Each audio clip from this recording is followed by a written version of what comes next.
Hey, abelha rainha! Seja bem-vinda ao seu podcast semanal da realeza. E o título do podcast de hoje é O Luto pelo Meu Animalzinho que Ainda Não Morreu. Eu decidi fazer esse podcast, abelha, porque eu realmente gostaria de tê-lo ouvido quando eu recebi o diagnóstico de câncer do meu animalzinho de estimação. E também porque eu não vejo muito conteúdo em torno dessa temática, levando em consideração que é uma questão que traz muito sofrimento. Eu já fiz vários acolhimentos dentro da prática clínica de pacientes que perderam o seu animalzinho de estimação e que estavam vivendo um processo dolorosíssimo de luto. E pacientes também que sofriam por antecipação da perda desse animalzinho.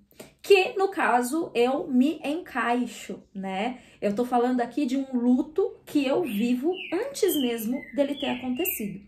Então, eu quero contar um pouquinho para vocês da história do Billy e da minha história em relação a isso. Inclusive, ele tá aqui, se vocês ouvirem ele tossindo, não se espantem, isso faz parte do nosso processo de elaboração. E eu quero falar um pouquinho também de como lidar com esse processo de luto, de como se dá as relações de nós humanos com esses bichinhos que tanto amamos e que nos enchem aí de tanta alegria, mas que também deixam um vazio enorme quando vão embora. E hoje, né, esse podcast já estava na minha cabeça já faz algum tempo, eu já queria dividir isso com vocês, mas hoje morreu a cachorrinha de uma amiga muito próxima, que sempre me acolheu, que eu sempre pude dividir as minhas angústias em relação ao Billy, e hoje ela perdeu a Melzinha. E ela fez uma publicação no Instagram em relação à perda da Mel, e eu gostaria muito de ler essa publicação para vocês. Primeiro, em homenagem a elas, e segundo, porque eu acho que essa publicação, ela descreve muito como nós humanos nos sentimos em relação aos nossos animaizinhos de estimação. E o quanto isso é sério, o quanto já é científico e provado que nós amamos os animais como parentes, como filhos, como membros da nossa família. Então, eu queria ler. Estão escutando? Isso é o Billy. Isso faz parte dos sintomas do câncer que ele tem. E como ele é meu estagiário, ele está em tudo que eu faço. Então, não repare. Mas vamos lá. Eu gostaria de ler a declaração, o depoimento da Viviane como homenagem e também como parte aqui do nosso estudo. E ela diz assim: Mel, meu amor, estou pensando aqui em como era a minha vida antes de você e não estou me lembrando. É como se eu não existisse longe de você. Era janeiro de 2009, quando você chegou e pesava umas 500, 600 gramas. Cabia na palma da minha mão com a sua pelagem cor de mel. Você chegou como um sonho e virou a minha melhor realidade. Minha parceira, amiga, filha, companheira, parte significativa do meu coração. E esta parte do meu coração morreu junto com você. E não tem como voltar a ser como antes. Nunca mais. Filha, obrigada por sua existência, que tornou a minha melhor e validou meus dias com amor e alegria. Quem me conhece, minimamente vai estranhar me ver sem você. A saudade já está batendo forte. Sou grata à nossa trajetória, às suas gracinhas, sua proteção querendo atacar quando a Bia fingia me bater, seus latidos que surpreendentemente eram irritantes a alguns, mas a mim era um canto. Você viveu cheia de alegria e gostava de explorar parques e jardins. Obrigada por ser o único ser vivo que me amou incondicionalmente com todos os meus defeitos. Obrigada por me ensinar a amar, como uma mãe ama a um filho. Te amo eternamente. Que depoimento sensível e lindo, e que eu acho que eu escreveria ou que eu escreva num futuro bem distante, quando eu perder o Billy. Eu quero pautar esse podcast aqui com vocês na minha experiência pessoal, né? Eu trouxe só o relato hoje da Vivi em relação a Mel, mas eu quero trazer um pouquinho da minha experiência pessoal e eu também quero pautar em dados científicos. Então, eu estou utilizando aqui um artigo chamado Quando Morre o Animal de Estimação? Um estudo sobre luto da Márcia Núbia Fonseca Vieira. Então eu trouxe aqui esse artigo científico para ancorar aqui a nossa discussão, porque tem muita gente que acha que o que nós sentimos em relação ao nosso animalzinho de estimação é frescura, de que não é tão forte, tão intenso assim, e né? Só quem tem um animalzinho de estimação entende essa linguagem, entende sobre o que nós estamos falando. Então, eu vou usar bastante referências aqui desse artigo. Existem tantos outros artigos em torno dessa temática, mas eu vou usar esse da Márcia Núbia, que é um estudo sobre luto, né? Mesmo do animalzinho de estimação. Mas vamos lá. O Billy também chegou na minha vida em 2009. Ele tem aí, ele é um pouquinho mais... Não, ele tem a mesma idade da Melzinha, né? O Billy tem, pelo que eu entendi aqui do relato da Vivi, porque eu sabia que eles tinham idades muito próximas. Mas o Billy fez 13 anos agora, em setembro, e um cachorrinho de 13 anos já é bastante idosinho. E eu sempre, obviamente, tive medo de perder o Billy. Porque ele é meu animalzinho de estimação, ele tem uma relação ótima com todo mundo aqui, mas ele é meu. Tanto que eu estou trabalhando e o estagiário fica aqui bonitinho, deitadinho nos meus pés. O Billy acompanhou todo o meu processo de faculdade, todo o meu TCC, ele acompanhou todo o meu processo de mestrado, toda a minha dissertação, né? Ele me acompanhou em tudo, meu amigo inseparável. Sabe aquele amigo que você vai no banheiro, fica na porta do banheiro te esperando? Sabe aquele amigo que existe pra você, que a gente realmente se sente amado incondicionalmente? Então, conforme os anos foram passando, eu tinha ali uma preocupação com os 10 anos, né? E os 10 anos do Billy chegaram. E eu acho que os 10 anos de um animalzinho de estimação, ele é bastante marcante, porque o animal muda bastante. Então, eu percebi que dos 10 anos pra cá, hoje ele tem 13, ele já foi ficando mais preguiçoso, dormindo a maior parte do dia. A gente já sabe que os cachorros dormem bastante. Mas, depois dos 10 anos, eles praticamente só dormem. O Billy perdeu o interesse pelos brinquedos, então ele tinha muitos brinquedos e aí ele passou a não brincar mais. Então, hoje ele ainda brinca com o Bento, mas é só um pouquinho, mas ele perdeu o interesse pelos brinquedos. A minha cama é box, então ele vinha correndo e já pulava na minha cama. Então, todos os dias eu acordava com ele em cima de mim. Hoje, não mais. Ele tem a caminha dele que fica aqui nos pés da minha cama, porque ele não consegue mais pular, né? Se ele pula, ele bate no meio da cama e cai assim, espalhado no chão. Então, você começa a se dar conta desse processo de envelhecimento do animalzinho, né? Que eu acho que é o único defeito que os pets têm, que é viver muito menos do que a gente. Então, os 10 anos do Billy foi um marco muito significativo para mim. E foi um marco significativo, principalmente porque ele fez 10 anos na pandemia, né? No começo da pandemia. E justo na pandemia, diante de 300 mil coisas que estavam acontecendo, o Billy teve as primeiras crises de coluna, porque afinal de contas, ele já tinha 10 anos e ele já tá um idosinho. E nessas primeiras crises de coluna, ele não conseguia sustentar as patinhas traseiras, né? Ele andava e as patinhas traseiras dele não sustentavam. Vocês não imaginam o tamanho do meu desespero. Por quê? Porque eu sempre tive pets, toda a minha infância, né? A gente sempre teve animais em casa. E eu tive um cachorrinho, uma cachorrinha, né? Na minha infância, chamada Pitucha. E a Pitucha morreu como? A Pitucha pegou uma virose, né? Eu não me lembro bem, eu era criança, também não lembro quantos anos eu tinha, mas eu lembro quando a Pitucha morreu. E a Pitucha morreu como? Primeiro ela ficou cega, né? E foi um processo muito rápido, ela ficou cega e ela não sustentava as patinhas traseiras, né? Ela andava, caía. E aí ela precisou passar pelo processo de eutanásia e foi extremamente traumático naquela altura da minha infância. E quando eu vi o Billy não sustentando a patinha traseira, eu falei, pronto, meu cachorro vai morrer. E eu entrei num desespero completo, absurdo. Tive a infeliz sorte de cair nas mãos de um profissional não adequado. E quase assim, por um fiozinho, a gente não opera a coluna do Billy, né? A gente ia operar a coluna do cachorro desnecessariamente. Mas, felizmente, essa mesma amiga, a mãezinha da Mel, me indicou a veterinária, né, que acompanha o Billy até hoje. E aí a gente conseguiu um tratamento alternativo, com medicações, com ozônio, com tudo. E ele sarou da coluna. Mas foi a minha primeira experiência, assim, muito terrorífica. Porque eu achei que ele ia morrer. E ali eu comecei a viver um processo de luto. Foi ali, na pandemia, quando o Billy tinha 10 anos, teve as primeiras crises de coluna, eu comecei a vivenciar o processo de luto do Billy.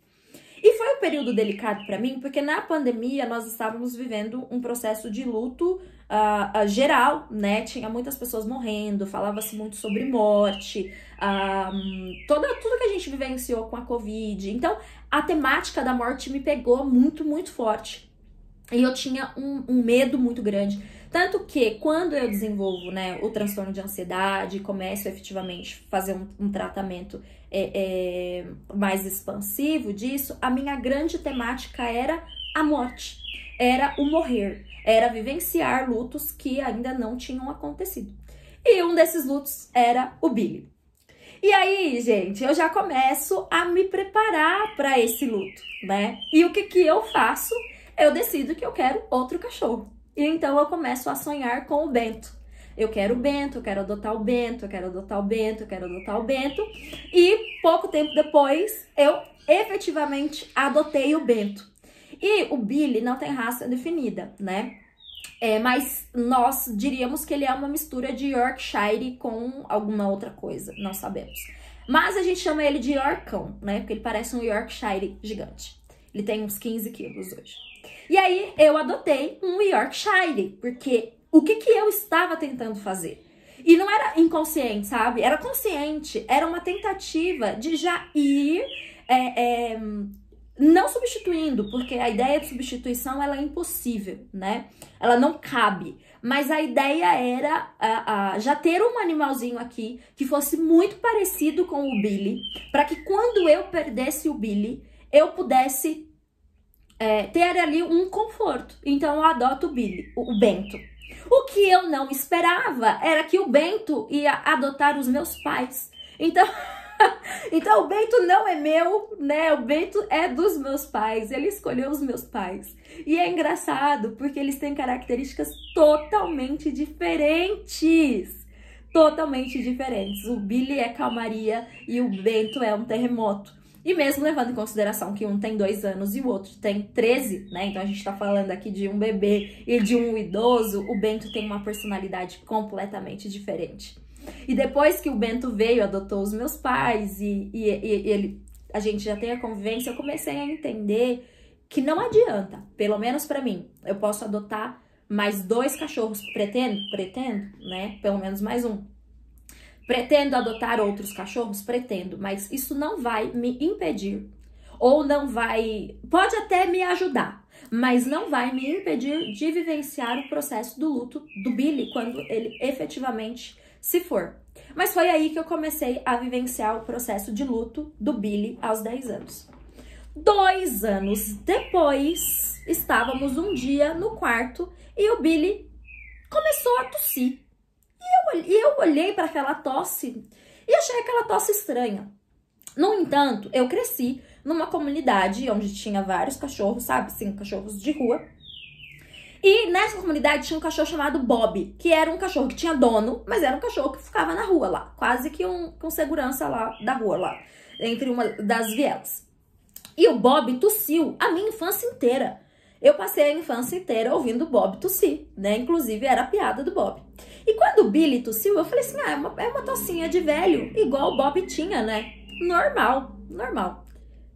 Mas o Billy continuou tossindo. E aí, um dia eu orei e falei, Senhor, será que é a minha ansiedade que está falando, porque eu tô ficando paranoica, que eu quero levar o cachorro no veterinário por causa de uma tosse, que essa era eu, e ainda bem.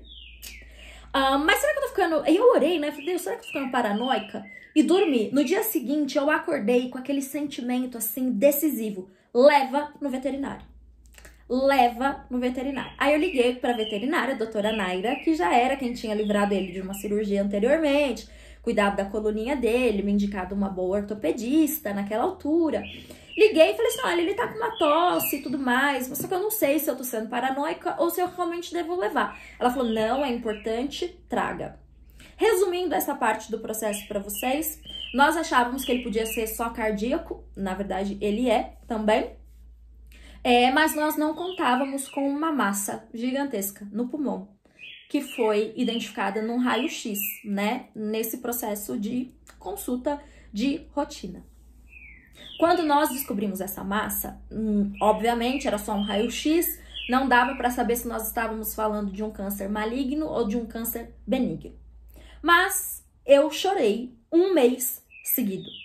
Porque, claro, né, o Billy ia morrer. Pra mim, ele ia morrer nas semanas seguintes. Até porque o raio-x era um raio-x chocante, assim, era uma massa grande, assim. Dava pra você ver e olhar e falar, meu Deus, o que é isso? E foi um choque, porque ninguém estava contando com isso, muito menos eu. Era só uma tossinha. Então, eu chorei um mês seguido. Todos os dias eu chorava, porque eu achava que ele ia morrer nas próximas semanas. Até nós termos um diagnóstico definitivo, né? Estamos falando de um câncer maligno, de um câncer benigno, foram 3 meses de angústia, né? Foi dezembro, janeiro, fevereiro. E aí, para minha tristeza, né? Baque final, trata-se de um câncer maligno, de um carcinoma. E não contente, não é só um câncer maligno, um carcinoma, mas é um câncer metastático. Então, ele tem massa no pulmão e ele tem massa no fígado. E foi muito difícil o processo de diagnóstico, porque os exames são muito caros. Eu gastei muita grana dentro desse período. E eu tava extremamente desesperada sobre a decisão de operar ou não, porque afinal de contas, ele já tinha 12 anos nessa altura e teria que fazer primeiro uma cirurgia no tórax para tirar a massa do pulmão e depois esperar sarar e fazer uma outra cirurgia no fígado, limpar tudo e com poucas chances do câncer não voltar, porque já era um câncer metastático. Então, eu não sabia se eu operava ou não. E foi uma decisão muito difícil, porque o Billy é meu. Por mais que a minha família opinasse, conversasse comigo, era uma decisão que era minha, né? Ninguém podia tomar aquela decisão por mim. E também ninguém ia se comprometer, porque vai que a pessoa fala, opera e o cachorro morre na mesa. Claro que todos os veterinários foram muito claros. E aí o Billy tinha a doutora Naira, que era a vet clínica, ele tinha mais 3 oncologistas, né? Uma fazia o tratamento fitoterápico e tinha mais 2 que faziam o tratamento normal e todo mundo concordou, né, que ele tinha que operar, menos eu. E qual que foi o meu critério de decisão? Não fazê-lo sofrer, porque ele já era um cachorro, ele está vivo.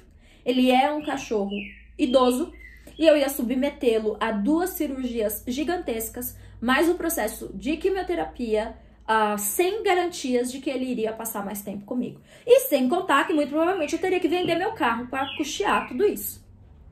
Então eu decidi pela opção que fosse trazer menos sofrimento para ele. E eu combinei com o Billy, né? Eu disse, filho, eu vou respeitar você. Quando eu sentir que você não quer mais estar aqui, que você não aguenta mais estar aqui, que você está sentindo dor, a mamãe vai deixar você ir embora. A gente combinou. E deixa eu abrir um parênteses aqui em relação à mamãe. É óbvio que a gente sabe que ser mãe de pet não é nem de longe, né? Igual ser mãe de uma criança. Não é, né? No entanto, a gente não pode, porque eu vejo muitas críticas em torno disso, né? Ai, mãe de pet, mãe de pet. Primeiro, é científico. Nós amamos realmente como uma criança. Segundo, se eu mostrasse para você todos os extratos bancários de tudo que eu gastei na tentativa de salvar o meu cachorro e mantê-lo aqui comigo, vocês veriam que é uma despesa e um gasto como você tem com um ser humano, né? Desde que você tenha condições e disposição para fazer isso. Então, eu quero pedir licença, né, para usar a mamãe, para usar papai de pets mesmo entendendo, né, que não é a mesma coisa que ser mãe de uma criança, mas que ainda assim não quer dizer que a gente não tenha toda uma disposição afetiva, uma entrega financeira, de cuidado. Eu mesmo, quando vou viajar, quando eu viajo, eu tenho que saber quem vai dar toda a medicação do Billy pela manhã, quem vai alimentar ele, quem vai levar ele no veterinário se eu não tiver, né? Então, graças a Deus, os meus pais cuidam dele pra mim. Mas, se eu não tivesse quem cuidasse, eu ia ter que arcar com uma creche, eu ia ter que arcar com algum lugar para que ele fique e que as pessoas deem conta de dar a medicação dele. Então, percebem como tem um cuidado bem significativo em torno disso? Mas, o que eu quero dizer aqui para vocês da história do Billy, da nossa história? Eu optei por não operá-lo, por respeitar o tempo dele. Nós fizemos 8 sessões de quimioterapia, né, que é aquela na veia. A primeira foi muito tranquila e também tinha um acordo interno, né, e com as vets também, de que se a quimioterapia fosse muito agressiva, nós iríamos parar, né, porque a minha decisão era não fazê-lo sofrer. A primeira foi muito bem, a segunda e a terceira ele ficou um pouco enjoado, mas da quarta em diante eu já entendi o rolê da medicação, eu já entendi mais ou menos o que eu tinha que fazer e o processo foi mais tranquilo. Foi difícil financeiramente porque é um processo caro, é um processo muito caro. E eu tive que rebolar para custear tudo isso, não me arrependo, faria tudo novamente. E a gente fez todo o processo quimioterápico. E hoje ele toma uma quimioterapia oral, né? Todos os dias a gente dá o comprimidinho pra ele, mais 4 remédios que ele toma. Então ele toma remédio pra coluna, ele toma quimioterapia, ele toma remédio pro estômago, ele toma remédio pra tosse e ele toma mais alguma coisa que agora eu não lembro. Ele fazia também um tratamento com Viscum-Album, que é um tratamento fitoterápico, que traz um resultado, um retorno muito grande para cachorros que têm câncer, só que eram injetáveis, né? A gente tinha que aplicar a injeção nele todos os dias. A gente fez esse tratamento durante um bom tempo, mas chegou um momento que o Billy não aceitava mais. Então, eu colocava focinheira nele, ele me mordia mesmo com focinheira. Então, eu entendi que ele não aguentava mais as injeções, porque era todos os dias. E eu falei, filho, tudo bem, você não quer mais, a mamãe não vai mais aplicar. Fiquei triste porque eu queria ter dado continuidade no tratamento, mas eu prometi pra ele que eu ia respeitar ele. Então a gente parou de dar as injeções e hoje a gente só dá os remédios via oral. E resumo desta ópera até então. Hoje é dia 23 de novembro. Daqui a alguns dias, no dia 4 de dezembro, vai fazer 1 ano que o Billy teve o diagnóstico de câncer metastático, que é o carcinoma. E o quadro clínico do Billy está ótimo. Ótimo. Para mim, isso é um milagre. Eu sempre falei que o Espírito Santo é meu amigo e amigo dele e que Deus sabe que eu não estou pronta para ficar sem ele ainda. Na verdade, eu nunca estarei. E eu sei que ele tá cumprindo a missãozinha dele comigo, né? E ele vai ficar aqui o tempo que ele tiver que ficar. Mas o que nós tivemos de intercorrência dentro deste 1 ano foram só intercorrências no que tange a evacuação. Às vezes o cocô ficava muito mole, às vezes ele ficava com prisão de ventre, né? Ele teve que fazer uma lavagem intestinal dentro desse período, mas só. E a tosse, né? Ele tosse bastante, tem períodos que ele tosse mais, tem períodos que ele tosse menos, mas é o único sintoma aparente. De resto, o Billy continua o mesmo cãozinho. Então, essa é a nossa história. Eu resolvi fazer esse podcast antes de algo acontecer com o Billy, porque eu acho que depois que algo acontecer com ele, porque eu sei que vai, em algum momento vai, como diz o meu pai, ninguém vai ficar para a semente, né? Em algum momento nós vamos partir e nós sabemos que os nossos animaizinhos de estimação também partirão. Alguns, na verdade, muitos eventos e situações têm fim, né? E nós temos que lidar com a nossa própria finitude, com a finitude de quem a gente ama, em especial com a finitude, em especial no caso agora que a gente está conversando, com a finitude dos nossos animaizinhos de estimação. E aí, eu queria trazer alguns pontos aqui importantes para vocês desse artigo científico que eu mencionei, né? quando morre um animalzinho de estimação. Existem algumas coisas que são importantes a gente destacar. Quando nós perdemos um animalzinho de estimação, o processo de luto, ele é muito semelhante ao processo de luto quando a gente perde uma pessoa, né? É um processo de luto muito semelhante. E aí o artigo destaca isso, né? Esse processo de entorpecimento, né? Eu entro em choque, eu não aceito a perda, eu sinto muita raiva. Tem também os movimentos de anseio e saudade, né? Onde a gente fica buscando pela pessoa ou pelo objeto de amor que a gente perdeu. Aí a gente sabe que morreu, a gente sabe que entrou em finitude, que a gente perdeu, mas tem uma esperança muito grande de que isso não seja verdade, né? Tem uma desorganização e um desespero muito grande, que inclui apatia, depressão, isolamento e a perda do desejo. Percebem como é muito semelhante a perda de um animalzinho com o luto da perda de uma pessoa? Por isso, nunca diga que o que a pessoa está sentindo é frescura. Se ela está dizendo que está doendo muito, tá doendo muito. E a gente precisa respeitar isso. E aí tem, né, um processo de reorganização. Depois da aceitação da perda, a gente não esquece, né? A gente não lida com esquecimento. Eu vejo isso muito claro na prática clínica. Às vezes a gente quer esquecer, né? Mas a gente não vai esquecer. O que vai acontecer é uma ressignificação daquela perda que a gente teve. No caso do animalzinho de estimação. Então, aqui nesse estudo, a gente entende um pouquinho a respeito da nossa construção de vínculo com os animais, né? E aqui ela coloca destaca um ponto bem interessante, que é o cão como filho e eterno bebê. E isso faz muito sentido. Como que eu me referi aqui ao Billy? A mamãe, né? Eu sou a mamãe do Billy. Eu chamo o Billy de filho, né? Se a gente for pensar, psicanaliticamente falando, o Billy é a representação do filho que eu ainda não tenho. Então, eu quero muito ser mãe, eu tenho o desejo de ter um bebê, né, criança, né? Mas eu ainda não tenho. E onde eu realizo os meus desejos inconscientes?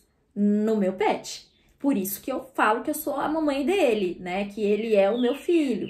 No depoimento que a Vivi faz também em relação a Mel, que eu li para vocês no comecinho, tem ali também esta fala, né? Aprendi a te amar como mãe ama uma filha.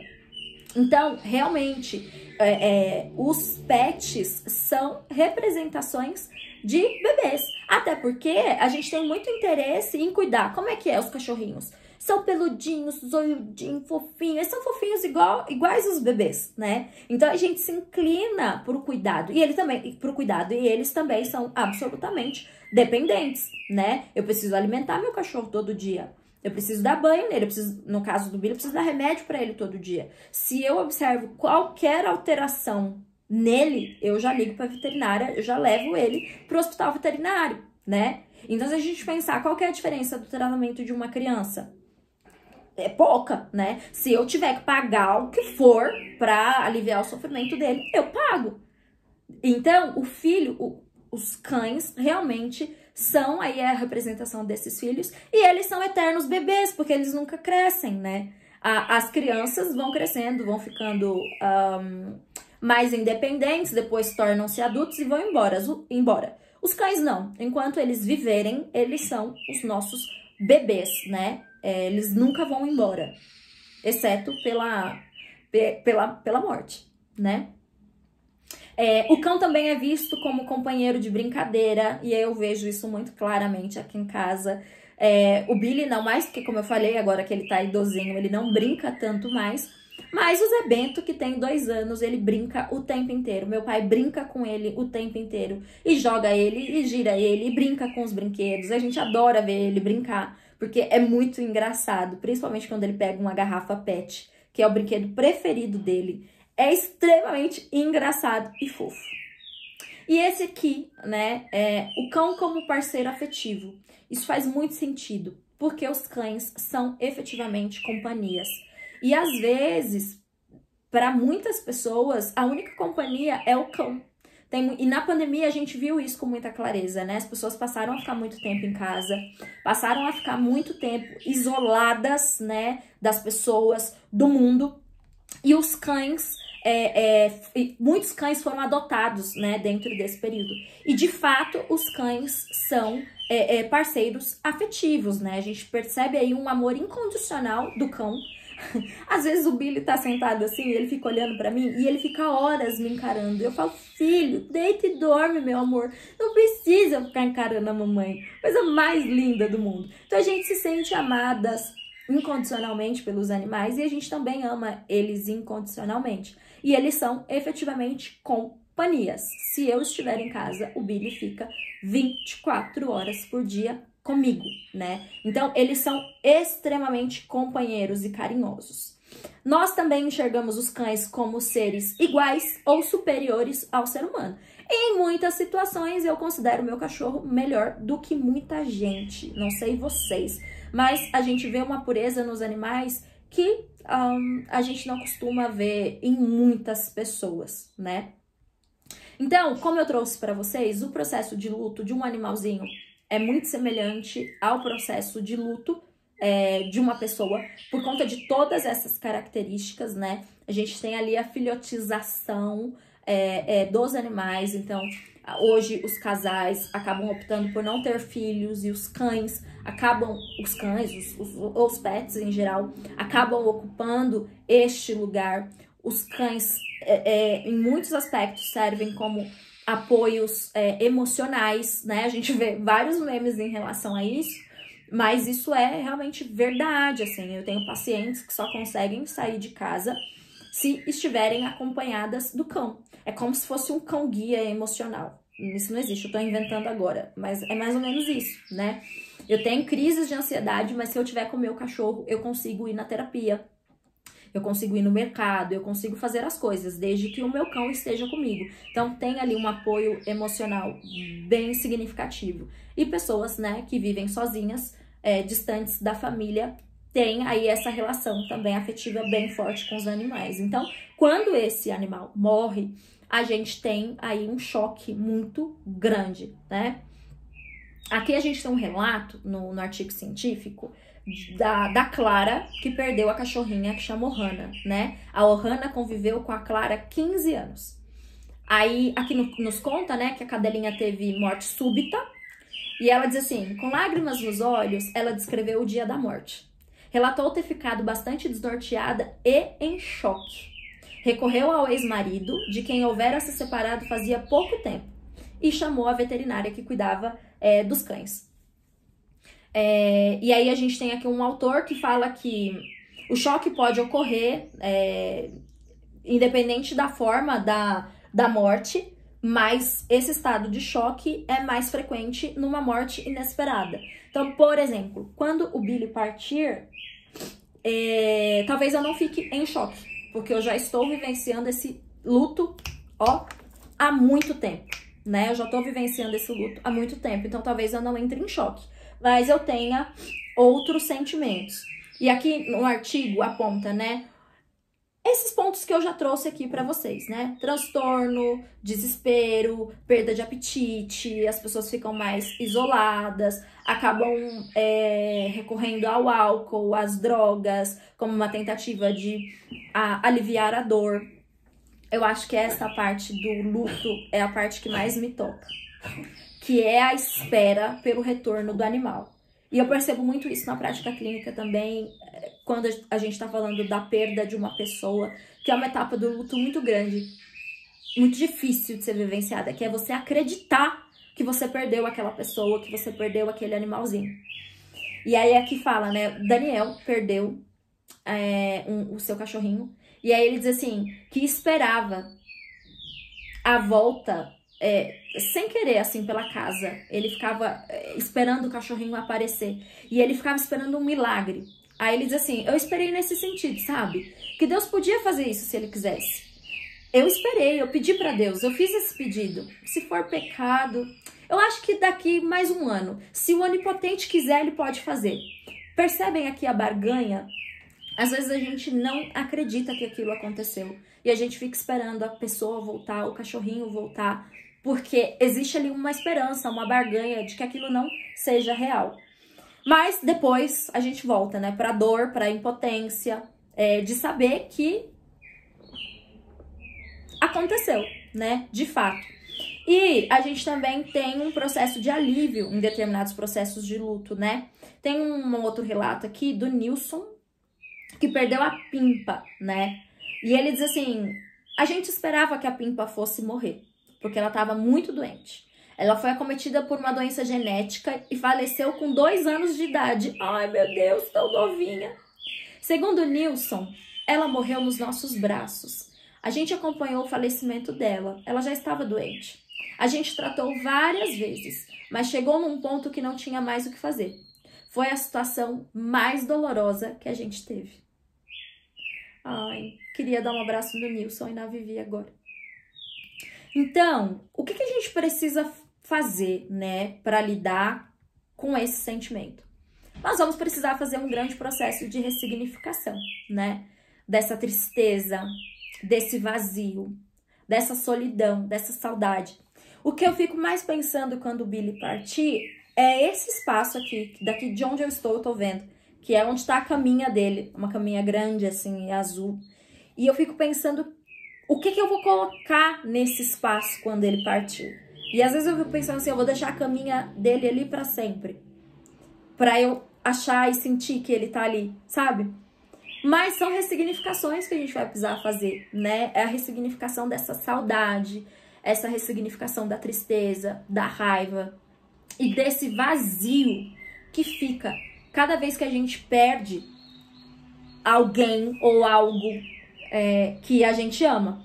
Então a gente precisa fazer essa ressignificação.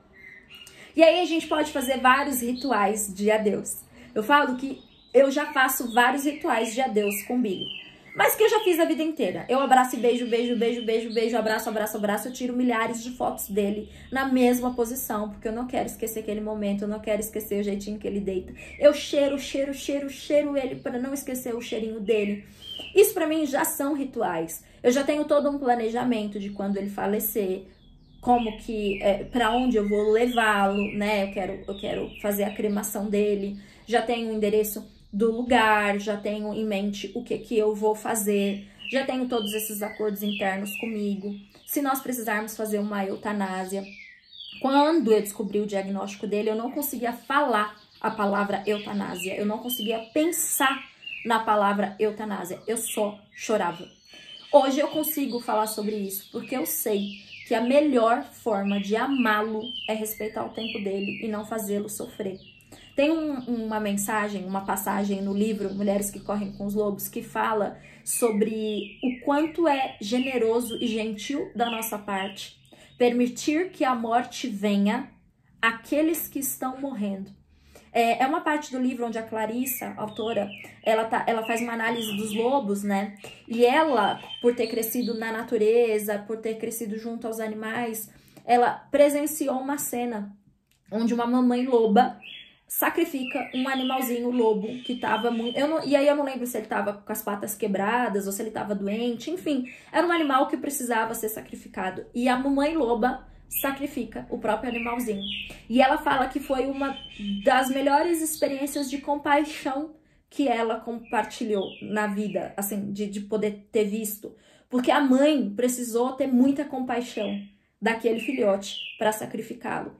E às vezes é isso que a gente precisa em relação aos nossos animais, é compaixão, é respeitar o tempo deles, não fazer com que eles sofram, para que a gente não sofra, né? Porque o que eu queria, quando eu cogitava operar o Billy, eu queria operar ele e arrancar essa doença dele, tirar isso tudo dele para que ele pudesse ficar comigo.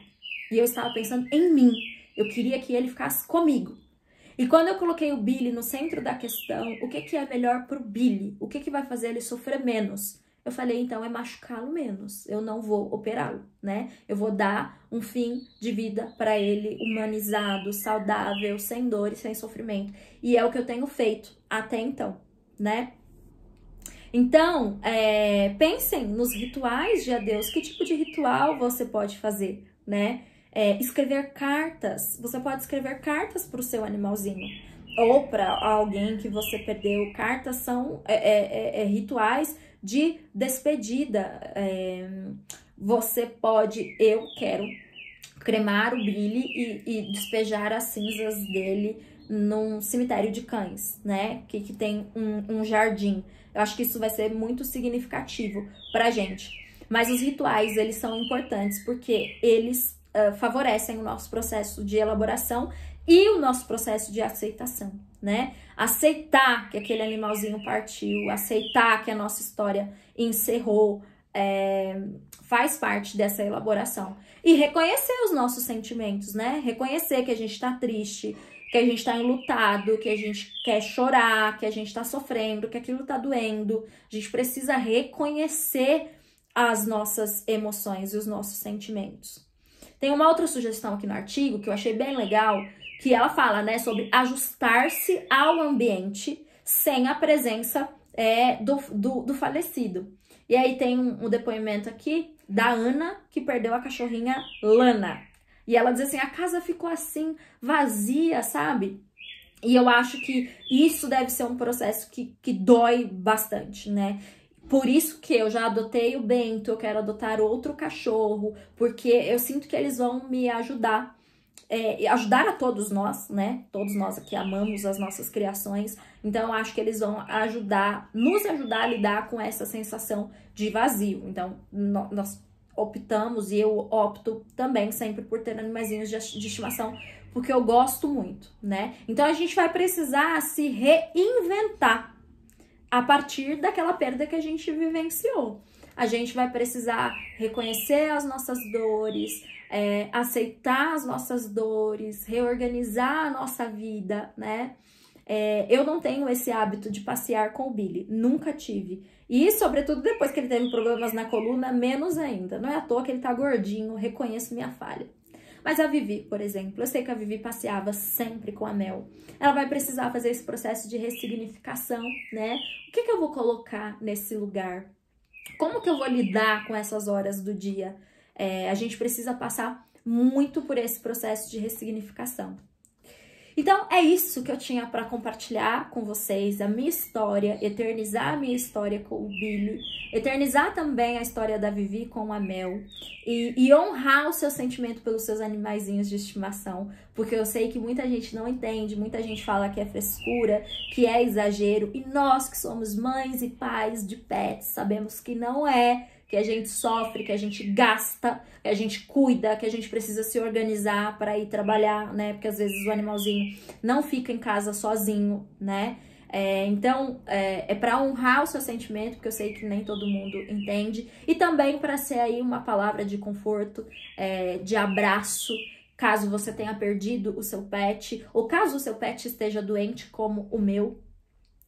Eles têm uma missãozinha aqui na Terra que é mais curtinha que a nossa, porque eles vivem muito menos que a gente, e eu com certeza acho que eles são... isso é um detalhe, eu já pesquisei isso, né? Tipo, cachorro tem alma? Olha as ideias, né? Cachorro tem alma? Cara, eu não cheguei a uma conclusão se cachorro tem alma, mas de uma coisa eu tenho certeza. Quando eu morrer, eu sei que eu vou encontrar o Billy de novo. E ele vai me encontrar de novo, assim. Eu não consigo me conformar que seres tão puros, que nos amam... Porque, gente, meu cachorro me ama. Ele não fica sem mim. E eu não fico sem ele. Isso é um amor, isso é uma conexão, assim, muito divina para eles serem só um pedacinho de carne. Eu não me conformo que eles não têm alma. Então, pra mim, eles têm. Tô certo, tô errada? Não sei. Mas eu acredito que eles têm alma. Sim, né? Não tem como eles serem só um pedacinho de carne. E eu sei que quando ele partir, a gente vai se reencontrar. Então, espero que vocês tenham gostado. Compartilhem essa reflexão, né? Essa reflexão sobre um luto, principalmente antes dele acontecer. Porque fica mais fácil da gente ir trabalhando as nossas emoções para quando ele efetivamente aconteça. Não é uma proposta de aumentar, né, aí as ansiedades de vocês, claro que não. Mas é uma forma de ir se preparando para superar essa dor que mais dia ou menos dia vai acontecer. Então, se você está passando por isso, sinta-se abraçado. Vivi, sinta-se abraçada. Esse podcast, esse episódio é em sua homenagem, e a todos vocês que têm um pet que ama de paixão e que perdeu ou que tá dodói ou alguma coisa do tipo. Espero que vocês tenham gostado. Um beijo grande e a gente se vê no próximo episódio. Tchau, tchau!